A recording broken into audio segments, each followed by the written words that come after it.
दोस्तों, जैसा कि आप जानते हैं कि पैसा बहुत कुछ होता है, पर अगर रियलिटी में देखें तो पैसा ही बहुत कुछ नहीं बल्कि पैसा ही सब कुछ होता है। अगर आप पैसे वाले नहीं हैं तो आपकी एजुकेशन, आपकी नॉलेज, आपका बिहेवियर, सबकी वैल्यू लोगों की नजरों में जीरो हो जाती है। अब प्रेम को ही देख लो तो प्रेम, राज एंड करण, ये तीनों इंजीनियरिंग कॉलेज के स्टूडेंट्स थे। अच्छे दोस्त भी थे। प्रेम रिच फैमिली से बिलोंग करता था। उसके फादर बिजनेसमैन थे, पर पढ़ाई में वो एक एवरेज स्टूडेंट था। राज अपर मिडिल क्लास से बिलोंग करता था। उसके फादर अकाउंटेंट की जॉब करते थे। पढ़ाई में वो ब्रिलियंट स्टूडेंट था। उसके फादर का यही सपना था कि उसकी बड़ी कंपनी में जॉब हो, अच्छी सैलरी हो। वो राज को यही समझाते थे कि 60 साल की उम्र तक जॉब करो, इतनी मेहनत करो कि रिटायरमेंट के बाद आराम से लाइफ एंजॉय कर सको। वहीं करण एक लोअर मिडिल क्लास फैमिली से बिलोंग करता था। उसके फादर सिक्योरिटी गार्ड थे। उसकी मम्मी टेलर थी, इसलिए वो कॉलेज के साथ साथ ट्यूशंस पढ़ाता था एंड फ्रीलांस जॉब भी करता था। इन सब की वजह से वो पढ़ाई में एक एवरेज स्टूडेंट था। पढ़ाई लिखाई खत्म होने के बाद प्रेम की 50,000 सैलरी की प्लेसमेंट लगती है। राज, जो कि ब्रिलियंट स्टूडेंट था, उसे 1 लाख की प्लेसमेंट मिली। करण को कॉलेज की तरफ से कोई प्लेसमेंट नहीं मिली, इसलिए उसने खुद से एमएनसी कंपनी में 25,000 की जॉब पकड़ ली। इसके बाद तीनों अपनी लाइफ में बिजी हो गए। 15 साल बाद तीनों ने मिलने का प्लान बनाया। वो बहुत खुश थे कि इतने सालों बाद मिलेंगे। प्रेम और राज दोनों ही महंगी कार में मिलने आए थे, पर करण को आने में थोड़ी देर हो गई और प्रेम और राज उसका वही इंतजार करने लगे और बातें करने लगे।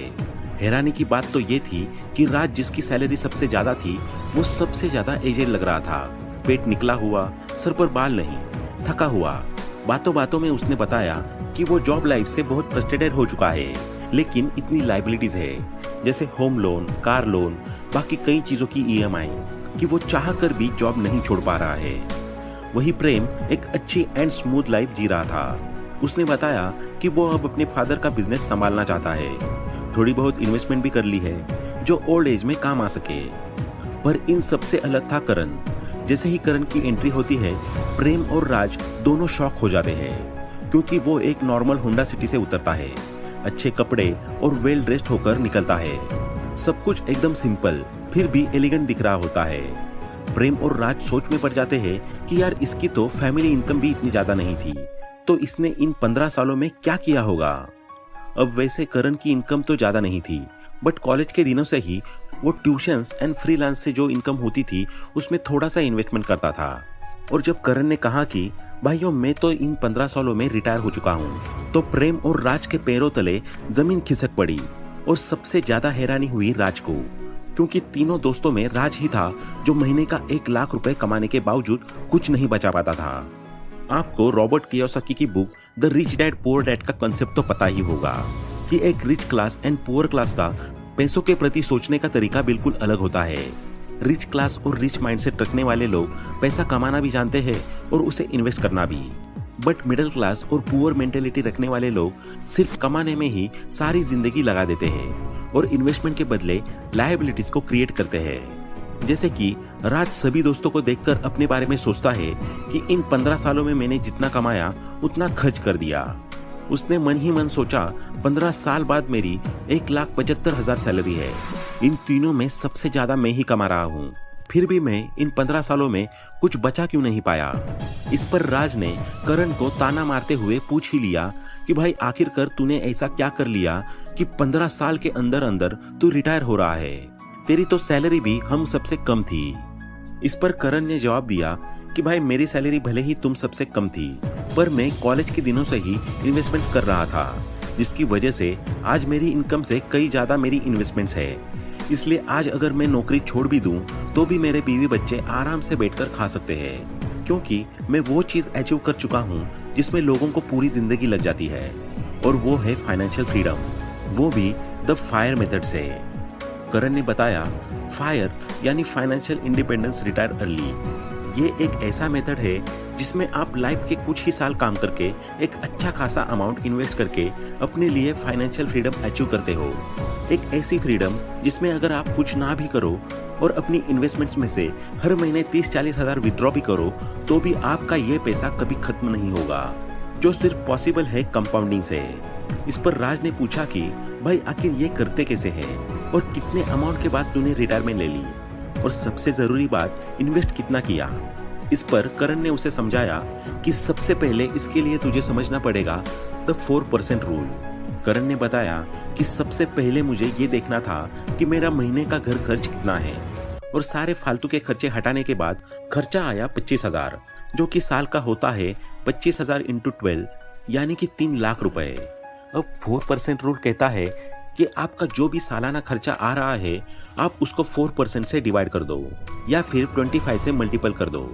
अब 3 लाख को अगर 25 से मल्टीप्लाई किया जाए तो आता है 75 लाख, यानी ये वो अमाउंट है जो मुझे फाइनेंशियली फ्री होने के लिए चाहिए था। अब मुझे पता था नॉर्मल सैलरी की मदद से मैं ये अमाउंट कभी अचीव नहीं कर पाऊंगा, इसलिए मैंने धीरे धीरे जॉब के साथ साथ फ्रीलांसिंग करी, बच्चों को कोचिंग दी, और जो भी एक्स्ट्रा पैसा आता मैं उसे सेव कर लेता था।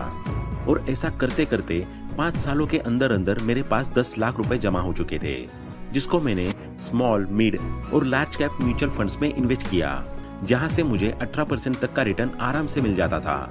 और 15 साल बाद तुम देख ही सकते हो कि जितना मैंने सोचा था मुझे उससे ज्यादा ही रिटर्न मिल गया। उसने बताया कि मैंने अपने खर्चे कम किए, छोटा घर लिया, बच्चों को नॉर्मल स्कूल में पढ़ाया, और अपनी इनकम एंड सेविंग्स को मैनेज करते हुए मेरे पास 1.20 करोड़ की वेल्थ बनी। ये उतना पैसा है कि अगर अब मैं जॉब भी छोड़ दूं तो भी आराम से अपनी पैसिव इनकम से आने वाली लाइफ के एक्सपेंसेस बेयर कर सकता हूँ। उसकी इसी बात को आगे बढ़ाते हुए प्रेम बताता है कि ठीक उसने भी कुछ ऐसा ही किया था जब शुरुआत में उसकी नई नई नौकरी लगी थी।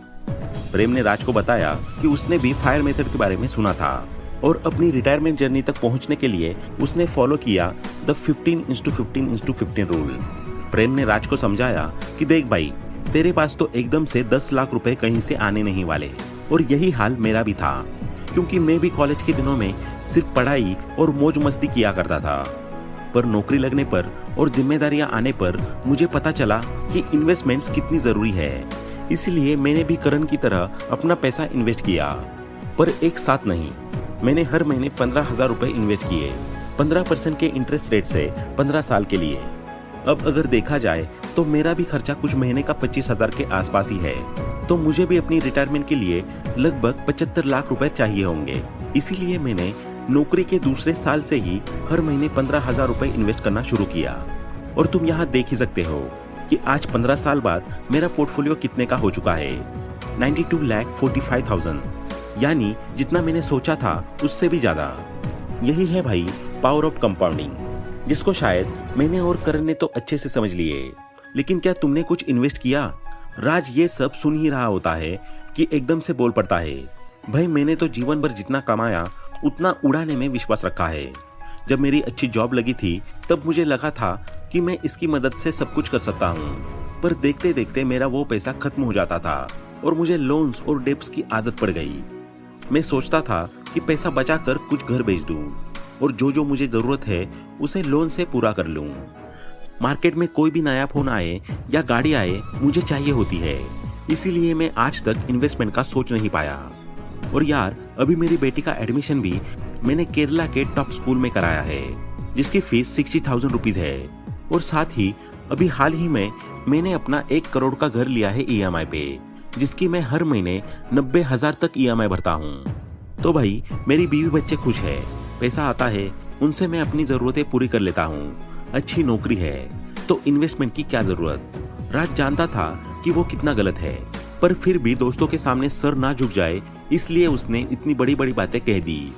इस पर प्रेम बोल पड़ा, भाई अभी तो तुम नौकरी से परेशान थे, नौकरी छोड़ने की बात कर रहे थे, तुम्हारे ऊपर आज इतनी लायबिलिटीज है। सोचो अगर किसी कारण की वजह से आज सच में तुम्हें जॉब छोड़नी पड़े तो तुम क्या सरवाइव कर पाओगे। और प्रेम की इस बात का जवाब राज के पास नहीं था, इसीलिए करण और प्रेम दोनों ने मिलकर उसे समझाया कि ये फायर मेथड कितना जरूरी है।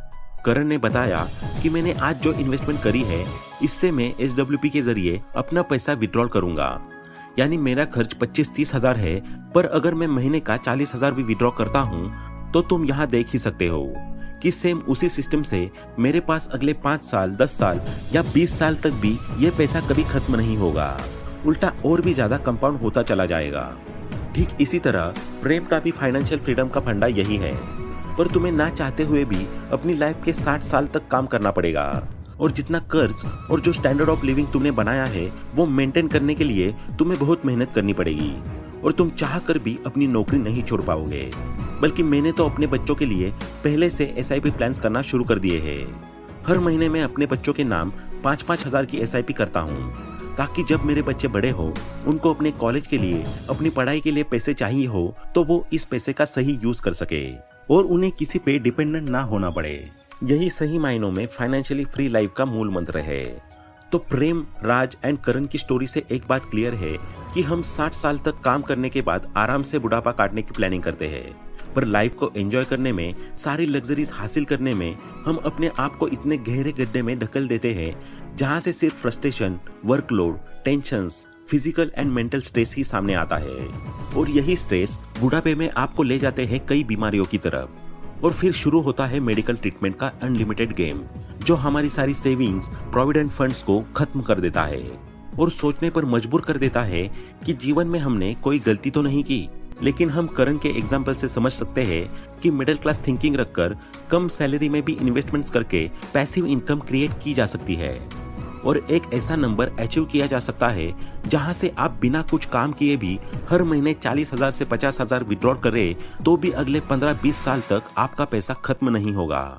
इसलिए कार लोन, होम लोन लेने से अच्छा है जितना आप वहां EMI दोगे उतने की SIP करो और कुछ ही सालों में फाइनेंशियल फ्रीडम अचीव करके अपनी और अपने आने वाली पीढ़ी की लाइफ सिक्योर कर पाओ। और SIP के लिए जरूरी नहीं कि आप हमेशा 15-20 हजार रुपए ही इन्वेस्ट करो, आप मिनिमम 500 की इन्वेस्टमेंट से भी शुरू कर सकते हो। अगर आप अगले 30 साल के लिए भी 15% इंटरेस्ट के साथ इन्वेस्ट करते हैं तो आपको 28-30 लाख तक वापस मिलेंगे। और अगर 40 साल के लिए आप मात्र 500 रुपए भी इन्वेस्ट करते हो तो आपको मिलेगा 1.15 करोड़। यानी कंपाउंडिंग का ये फॉर्मूला आपकी पैसिव इनकम को कितनी तेजी से बढ़ाता है, ये फाइनेंशियल फ्रीडम हम अपने बच्चों को उनके जन्म के साथ भी प्लान कर सकते हैं। जैसे कि उनकी अपब्रिंगिंग में उन्हें हम महंगे गिफ्ट्स या महंगी एजुकेशन ना देकर सिक्योर्ड लाइफ दे सकते हैं। 40 साल की इन्वेस्टमेंट प्लान के बाद जब आपका बेटा अपने 40s में होगा और एक बड़ी पैसिव इनकम आपकी तरफ से मिलेगी तो वो कितना रिलैक्स होगा। वो भी उस फाइनेंशियल प्लान को फॉलो करेगा और अपनी फ्यूचर जनरेशन को भी फाइनेंशियल फ्रीडम की तरफ ले जाएगा। तो दोस्तों, आज के लिए इतना ही। वीडियो पसंद आया हो तो लाइक करें, दोस्तों के साथ शेयर करें और ऐसे ही वैल्यूएबल वीडियोस को देखने के लिए चैनल को सब्सक्राइब करना ना भूलें। Thanks for watching.